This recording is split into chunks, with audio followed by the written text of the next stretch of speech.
Hi, everyone. Thank you for joining us. This webinar is the second in a series about coping during a pandemic. The first webinar was about keeping things in perspective. It focused more on the bigger picture and less on specific tools and strategies to promote good coping. This webinar will cover some fresh ideas and strategies to promote healthy coping, but with a focus on maintaining and improving the significant relationships in our lives. My name is Faye, and I'm a registered psychologist in the province of Alberta. I'm here with my dear and wonderful colleague, Erica Matichuk, who works with our clinical team at Revive Wellness and My Viva Plan to deliver relevant mindfulness and yoga practices to support our clients. Hi, Erica. Hi, Faye. You're too sweet. Thanks so much for having me. I'm really excited to be here. I think it's important that we ask these questions about the kind of impact our relationships have on our overall well-being. And after all, depending on our circumstances, we've either been asked to live really close to these relationships or distance ourselves from them. So I think both of those are equally as challenging. Wouldn't you agree? Oh, absolutely. I think, this pandemic has certainly created some very unique circumstances, hasn't it? It has. Yeah, so I suppose that's why we've decided to chat about these things today. So the impact of your significant relationships on your well-being, on your health and mental health, I guess. I think that's something that tends to get overlooked when we talk about self-care and coping and health and wellness in general. So we're going to talk about that and some tips for how to improve your relationships and communication. Now, there are actually a good number of things that we could say about this. I think we could create endless webinars on this topic, really, if we wanted to. But you and I have decided that we want to keep the focus really specific for today. So I think for that reason, we're going to be drawing on some of the tips that I learned when I was studying under this renegade psychiatrist, Dr. Carl Tom. He's a family therapist and founder of the Calgary Family Therapy Center. I've included a little link here for anyone who's interested in accessing some more resources, because he's got an interesting sort of model about how our relationships can impact our mental health. When I think of relational ways of thinking and practicing, I can see that there's two extremes. You can think of an individual who enters into relationship, or you can think of relational patterns being priority and the person arising secondarily out of those relationships. For anyone who's interested in more information, he's got some YouTube videos as part of his relational video series. So, people who are interested to learn more can always check that out. And Faye, we're also going to include these URLs at the end of our session. People can text in and grab the resource for themselves so they can reference it later. Yes, absolutely. We'll have a little slide at the end to indicate how people can access those resources. So I'm wondering about relationships and how they're going to work in this brave new world of social distancing. Why focus on relationships now? And maybe even more importantly, how do we go about doing this? It's a really interesting question, Erica. To your point, I think the world is in a state of really unprecedented disruption at this time. I suppose the world wars would have constituted a global disruption, obviously, as well as other pandemics like the Spanish flu. But COVID-19, I think, is unique in that whole families are stuck together at home now for an extended period. And they're dealing with considerable uncertainty and limited access to the usual resources and distractions that they would draw upon in their day-to-day lives. A friend of mine on Facebook just posted some pictures of some of the houses in her neighborhood. And it's funny because everyone in her row of houses had put up some cutout of some Simpsons characters in their living room windows, those big bay windows. Yep. Yeah. So her house features an image of Homer strangling Bart. It's very dramatic. Bart's tongue's sticking out and he's just his eyes are popping out of his head. And I think it really speaks to the idea. Is that how they feel in that household right now? Well, that's the question I had too. I thought, yeah, it really speaks to that idea that we can go a little stir crazy at these times and things can deteriorate at home if we're not mindful about how we interact with each other. So I think that's why now seems like a really good time to address relational well-being. I think you're so right. And, there is so much stress and there's a lot of anxiety around what's going on. But you're right. If we can start to focus, accept that the anxiety is going to be there, and, start to focus on the real simple things that matter, our relationships, our family. And even if that's not quite in the household, like you're describing, like maybe it's just someone like a parent or a sibling or a long lost friend, you know what? I think that we should still start to focus on that, because these relationships and the focus that we give them now, this might change how they are and improve them in the future. Yeah, it opens up space for us to sort of make some interesting changes in our relational lives that can have a really dramatic impact on our well-being. For sure. Yeah. So this notion that relationships are paramount to health and mental wellness, is it primarily shared amongst psychologists, or are there other professionals who have similar views? Well, that's another great question. Have you ever seen this before? This image here, it's referred to as the rescue hug, and it's sort of an example of this logic that I think I do know this story for sure. yeah, it's these two premature twins. They were born about 12 weeks premature, and one of them seemed to be struggling to survive. So the nurse put them in an incubator together, which wasn't really the protocol at the time, and the weaker twin then stabilized. I think the twin was dying at the time, but that's why they call it the rescue hug, because it's thought My to have gosh, life. yes. So it's an example. Yeah, it's an example from medicine of how we're wired for connection, right? Yeah, like even from the start of all time, like we are just wired for this connection, and the lack of it, like, can almost threaten your survival, right? Like when a baby is born, twin or not a twin, they need a parent. They need their mother or their father, or they will not survive. So this is so profound. I love it. Yeah, they really need that human to human contact. I don't know if you've heard of Dr. Ornish as well. He's I haven't. you haven't heard of him? No. He's No. he's a physician researcher from California. He's a fairly well-known advocate of, plant-based diets and lifestyle changes as a way to reverse heart disease. Those ideas are pretty common now, but I always find it interesting when I hear physicians and medical researchers such as Dr. Ornish commenting on human connection as a powerful, quote, factor in medicine. So he says here, I'm not aware of any other factor in medicine, not diet, not smoking, not exercise, not stress, not genetics, not drugs, not surgery, that has a greater impact on our quality of life, incidence of illness, and premature death from all causes than the healing power of love and intimacy. Yeah, it's pretty powerful statement.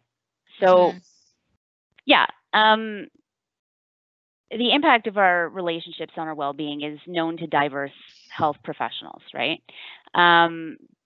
That said, it's probably the wisdom of family therapists more than psychologists per se that points us specifically to the dynamics in our day-to-day lives as a significant source of stress or well-being beyond, say our neurotransmitter climates or lifestyle factors like nutrition and exercise and sleep and so forth. Have you heard of these social determinants of health before, Erica? Yeah, I think I have. I'd reference them more as conditions in which people are born into or grow into. So it could be anything that shapes the condition of a person's day-to-day life, right? So your career, your family, religious background, political system that you live in. Am I on the right path? Yeah, basically, I think you're on the right path. I think, when we talk about the social determinants of health, this is something that's talked about in policy circles quite a bit. I think the logic out there in the public is that, in medical and mental health systems, there's this idea that individuals can become can fall prey to mental illnesses, and we try to intervene on the factors that are causing that. Like, we often think of neurotransmitter imbalances, or we think of dysfunctional thought patterns, or whatever. We tend to locate problems inside individuals and try to intervene, whether it's with pills or with therapy or whatever it is. Whereas policy, in policy circles, it's more the social determinants of health that tend to be the focus. And there's this idea that if you struggle with access to basic, healthcare, basic affordable housing and food, and if you struggle with various forms of discrimination, racism and sexism, and a built environment that doesn't include you in these kinds of things, that can have a very detrimental effect on your well-being. So we never really hear about relational determinants, but this is something that's well known in the world of therapy. I would say we talk about these things all the time, whether or not we use this language. But today what we want to focus on are specifically our patterns of interaction and communication. And we see reference to the importance of these things in literature as well. So here's a little quote from an American author, Tom Robbins. I don't know if you've ever heard of him. No. No, he's an interesting writer, very interesting guy. But he says how we shape our understanding of other people's lives is determined by what we find memorable in them, and that in turn is determined not by any potentially accurate overview of another's personality, but rather by the tension and balance that exist in our daily relationships. Okay. So what you're saying is that what we find memorable in someone isn't necessarily an accurate understanding of their personality, but more so our interaction with them and the amount of tension and balance that exist in that relationship. How does a person start to work with this concept of tension and balance? Well, wow, you're full of great questions today, Erica. It does seem quite vague when we talk about it that way. At the Family Therapy Center where I did my training, we were taught to distinguish patterns of interaction occurring between family members. So there are many different classes of patterns, but for the purposes of this webinar, we're going to focus on two really important types of patterns. We'll call them wellness and unwellness patterns. The main idea being that if we spend more of our time in wellness patterns, the effects on our well-being tend to be positive. Whereas if we spend more of our time in our day-to-day sort of lives and interactions immersed in unwellness patterns, then the effects on our well-being will tend to be detrimental or negative. So this is just a little definition here of what a wellness pattern is. It's just a recurrent pattern of interaction that enables, well-being in the individual participants, and or that sustains or enhances the health of the relationship. Yeah. So the main idea here, I guess, is that behavior can be usefully viewed as an invitation of sorts. It's not always what we're saying, but equally how we're saying it that matters. So the nonverbal aspects of communication are also very important as well. I don't know if you've ever heard of John Gottman. He's a very famous therapist and researcher in the world of couples therapy. Have you heard of him? Stop asking me if I've heard of these people. No, I'm just kidding. No, I haven't heard of him, Faye, but please tell us. Oh, well, they've done an enormous amount of research where they've studied couples just interacting day to day, like with video, and they watched like the little moment to moment things that happen between couples, and they've sort of classified what they call bids for connection. So if a man is reading the newspaper in the morning and he says something to his wife about something that's happened in the news, not to be heteronormative about it here, but just imagine they're having a conversation over breakfast, and she can either sort of stop what she's doing and engage in conversation and show interest, or she can turn away from him and sort of dismiss it, or there's different ways of responding that they call turning towards, turning away, turning against, right? So the main idea is just that behaviors can be viewed as an invitation that can become coupled or paired in the interpersonal space, so that doing one thing tends to result in a certain response from the person we're interacting with. And over time, that pattern can stabilize in the relationship and really start to take on a life of its own. Like we find, you can see these examples of different patterns here, and we find that people can switch roles. Like in the pattern. Like sometimes you're the one sharing, sometimes you're the one listening, but you can switch role, like you can switch spots in this, and the pattern sort of continues. It has a life of its own, so to speak, right? Yeah. Yeah. So these are just some examples of patterns that tend to bring forth wellness in the participants. Yeah, and it makes total sense to me. Like I just feel like I think about connections that I have or conversations that I have that include the whole sharing and listening piece. And when you're caught up in the moment, when you're connecting with someone on a really deep level, and the connection occurs because you've been engaging in this cycle of holding space for one another as each person listens and shares.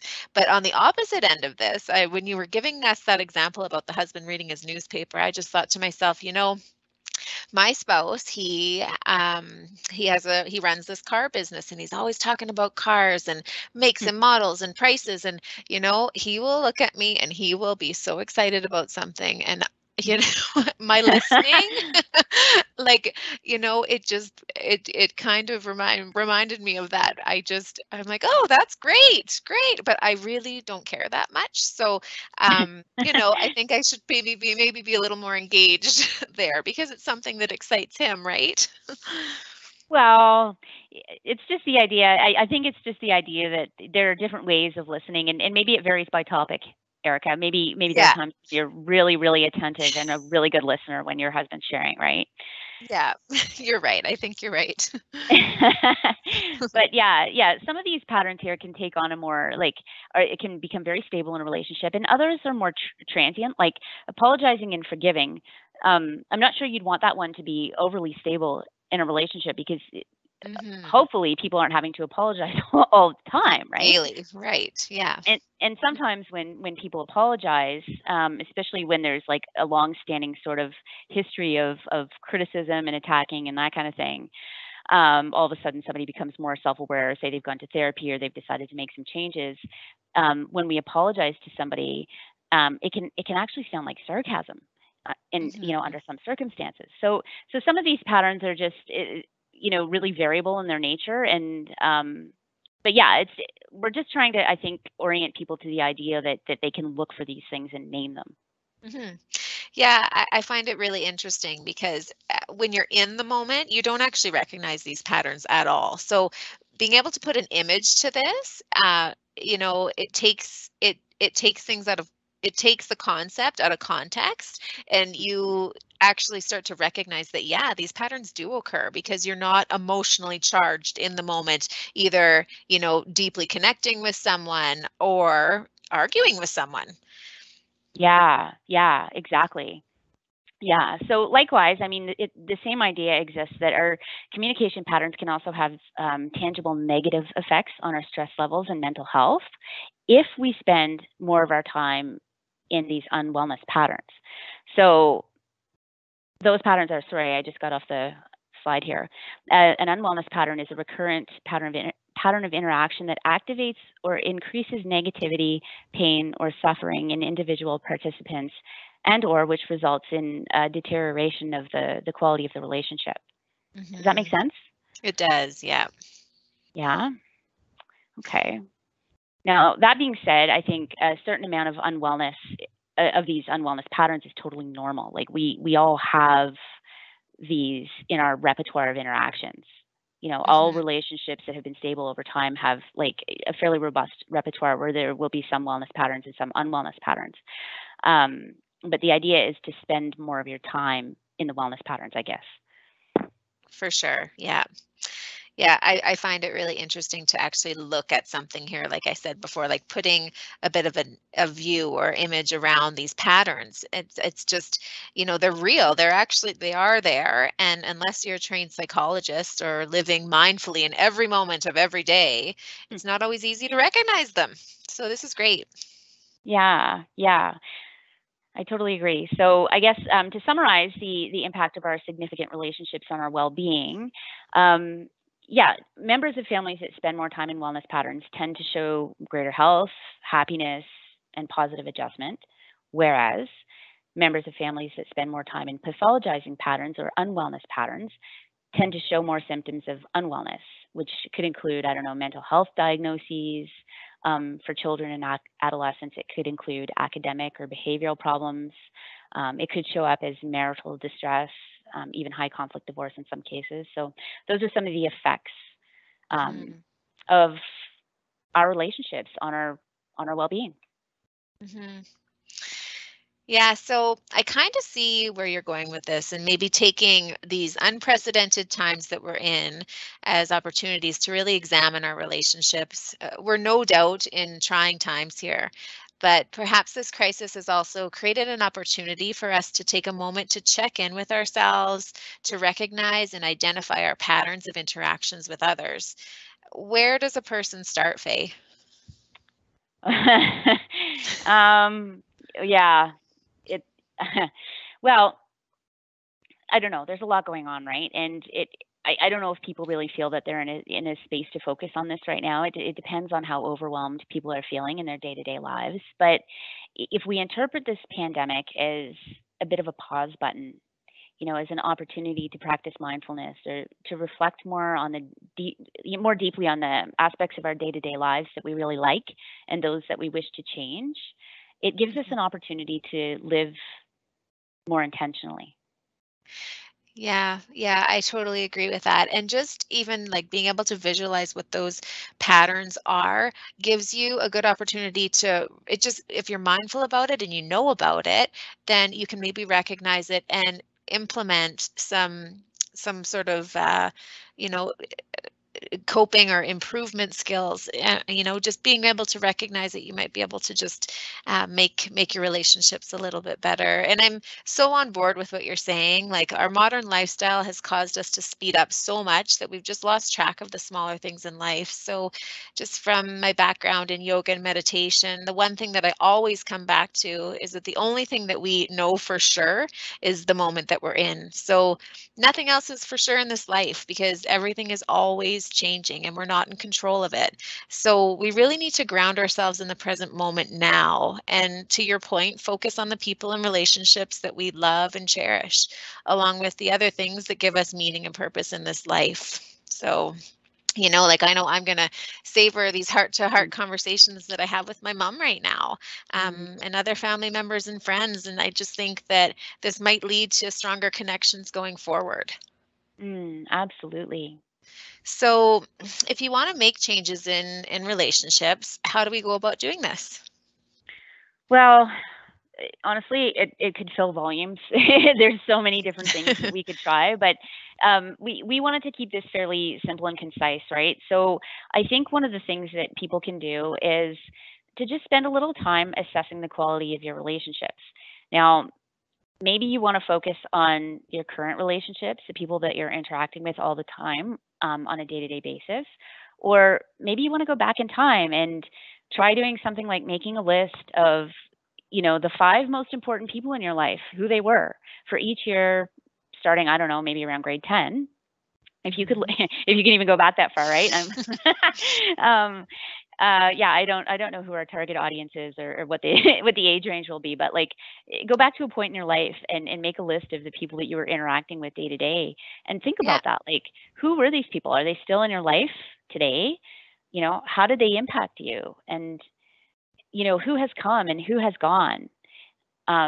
Who's still with you, and who have you sort of, what patterns do you notice in terms of who you have drifted towards and away from over the years?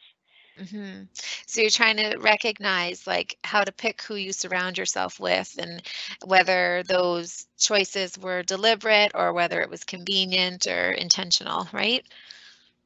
Absolutely. People bring very, very different strategies to their relational lives. So some people really very much rely on who's around me right here and now, based on my work, based on where I live, and it can be relationships of convenience.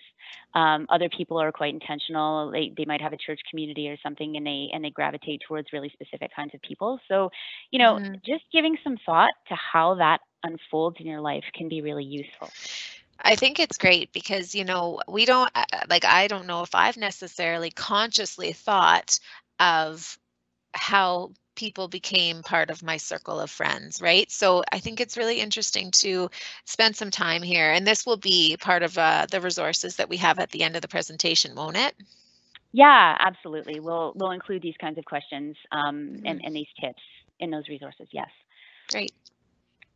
So another thing, like I mean, that's giving some thought, I guess, to how you ended up with the people who currently surround you in your life. But another way to assess the quality of your relationships would also be to focus on your communication.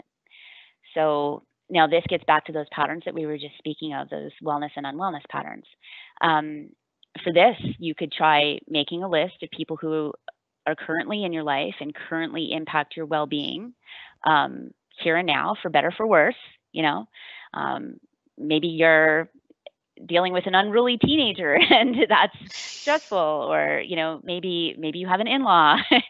um, In-law issues always come up around certain holidays, I find. So there's that kind of thing, right? But then just get a sense of who's impacting you for better for worse, and see if, well, one thing you can do here, like to the second point on this slide, think of two significant relationships in your life, one where you feel really comfortable and one that makes you feel really unsettled. And just notice if there's any difference in how you communicate with these people. Mhm. Does that make sense? It does, yeah. Yeah. And then the next one, is there a difference in how you communicate with these people, and how would you describe it? Um, I just know that there are definitely relationships for me where I feel completely comfortable. I'm not worried about how I sound, how I look. And then there's others that, yeah, do make me feel a little unsettled. And I feel like I do behave a little differently in those.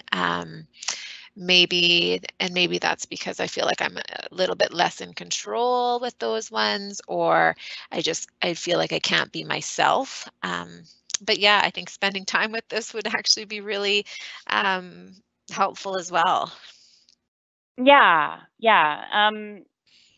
Some relationships are harder to modify than others, like because there might be a power dynamic in place. Like, if you have a really difficult boss who is, condescending or just really, Mhm. really unhelpful in their communication, it might be difficult to do something about that.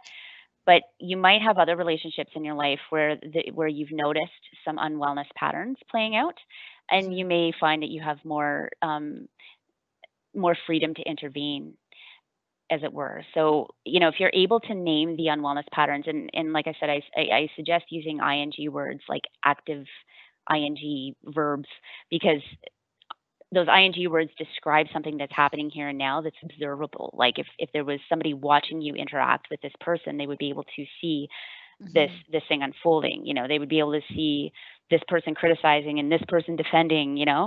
Um, yeah. So just paying attention to communication is one step, and then if you want to take it another step further, um, you can try sort of experimenting with it. So if you distinguish an unwellness pattern, try coming up with two ing words that are totally incompatible with the words you pick to distinguish the unwellness pattern. So, Mhm. for example, if attacking and counterattacking is a pattern you distinguish, or attacking and defending. Showing curiosity is an example of a behavior that's fundamentally incompatible with attacking, right? So is what you're saying so if you are in this pattern of attacking and defending, Mhm. and then if you're the defender, instead of always coming back to defending, if you switch to curiosity, would that interrupt the pattern, is what you're saying, right? Yeah, if you start doing that over time, like if you do it once, it might not really put a dent in things, but pay attention and just see what kind of reaction you get. Hmm. But if you continue to do this over time and to do something different than what normally unfolds, it can really destabilize that pattern in the relationship and open space for a wellness pattern to take root. Hmm. I'm going to try that with my son with this homeschooling thing. Yeah, Oh, no, it's like I find that him and I I can't name what the pattern is, but often someone always wants to get the last word, and me being the adult, I really have to let it be a little bit more. So I'll have to give this some thought and try to implement that with him. Relinquishing control comes to mind. Yes. Yeah, because if you're always having the last word, it's kind of about asserting dominance or control, right? It is, yeah. Yeah, And but I that feel makes sense. That sometimes makes sense with parents and children, especially when you're trying to do that teacher role at the same time. yeah, I think that there are some places where I can let go a little bit more. But it's, it has to be conscious again. Like, this is why these exercises are so great. You're consciously going in and looking at what your relational patterns are, right? And so if you can be mindful, and when you're in the moment, try to become that observer by using your ing words and reframing things, or like you were saying before, show something or do something that's incompatible with the pattern or with the behavior that's happening. So I think this is just invaluable information to have. Well, Thanks so thank you, much, Faye. Erica. Yeah, it's a start. I mean, noticing is an important first step. I think there's a lot more that can be done beyond that, but we just wanted to provide, our generous listeners today with some simple tools that they could use to sort of work with their relationships while they're stuck at home during this pandemic. Hopefully, not pulling a Bart and Homer. Yeah. Yeah. Okay. Well, this is really good. Yeah, so this is kind of a summary of what we went over today, and then we also have some resources coming. Do you want to, I think that we would like to invite our listeners to text "Do Your Part 2" to the number you see on your screen, and that'll allow you to see all the webinars that we've put together with our clinical team. We have a number of registered dietitians who work with us. We have a chef, and then we have Faye, who has just been so full of knowledge. We are just so happy to have you on our team, Faye. Oh, thank you so much, Erica. It's a really immense pleasure chatting with you today. I always enjoy these discussions. Just to clarify, if you text "Do Your Part 2" to 555-888, you can get a PDF with some resources that summarize this particular webinar. But if you go to the Revive Wellness page, you can access a variety of webinars that we put on at this time. Sounds good. Thanks so much. Okay, thank you. Okay. Take care, everyone. Everybody take care. Stay safe. Okay.